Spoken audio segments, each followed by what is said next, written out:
Habari, karibuni kwenye kipindi cha afya na Royal Polyclinic. Leo nitazungumza kuhusu kipimo cha sukari, cha ugonjwa wa sukari, na faida zake na kwa nini tunahimiza zaidi watu kupima kipimo hiki. Ungana na mimi ujifunze zaidi kuhusu ugonjwa huu na vipimo ambavyo vinafanyika maabara. Karibuni sana. Tunasema ugonjwa wa sukari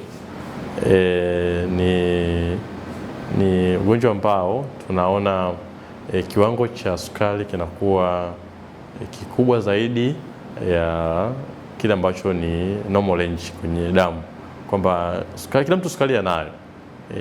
Kuna zile notion za mtaani kwamba wengine mimi sukari yangu sina, mwingine sukari yangu kidogo, vitu kama hivyo, lakini kitaalamu kwamba kila mtu ana sukari anayo, lakini ipo katika kiwango maalum, tunasema normal range.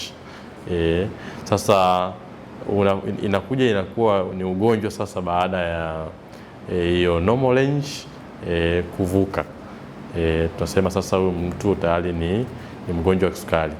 Sasa hiyo inakuwa zaidi, inakuwa monitored na madaktari kwamba kwa kiwango hiki sasa huyu mtu tunasema iza tayari ni mgonjwa wa sukari au anaelekea kule, anaweza kuwa ni tayari ni diabetic patient au ni pre-diabetic patient.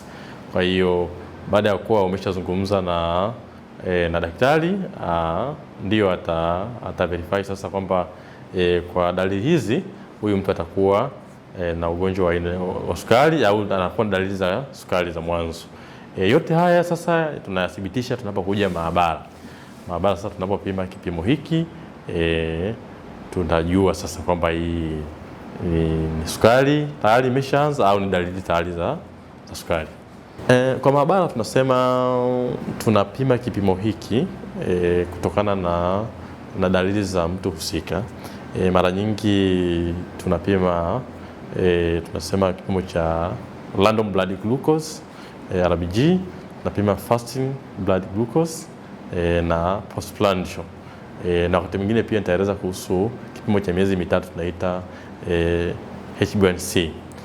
Kwa mara nyingi kipimo ambacho kinapima ni RBG, kwamba tunakipima muda wote ule, hizo umekula au hujala, kwa mgonjwa wa sukari au asio kwa mgonjwa wa sukari.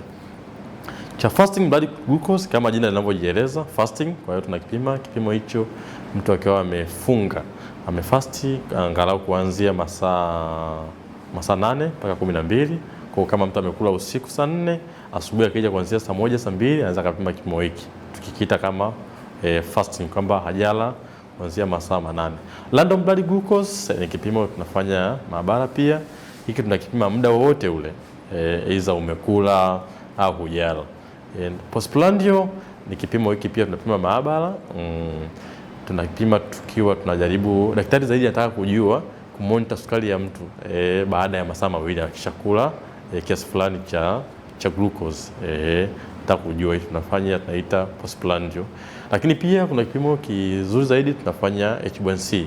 Mara nyingi hiki clinicians wana aim au wana target kujua kama ni mgonjwa labda wa sukari tayari au ameshaanza kutumia dawa.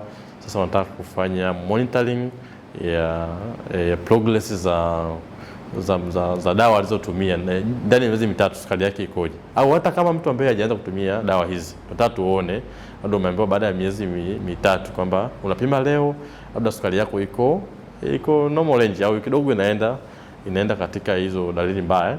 Wanakuambia baada ya miezi mitatu uje pia tupime, tukikuta sukari iko juu zaidi ya kiwango pia kilichowekwa hicho cha HbA1c, daktari sasa ataamua kwamba hizo uanze dawa kwa ambaye hajaanza dawa, au uliyekuwa na dawa inafanya kazi vizuri au uongezewe dozi zaidi. Kwa hiyo kwa maabara tuna vipimo vinne hivyo ambacho ni fasting blood glucose, tuna random blood glucose, kuna postprandial na HbA1c. Faida za kupima sukari kama nilivyoonyesha vipimo vile vinne vyote ambao ni RBG, FBG, plus postprandial na HbA1c, tunasema kwanza tunasaidia kugundua tatizo kwa mtu ambaye hajajulikana bado kwamba ni mgonjwa wa kisukari.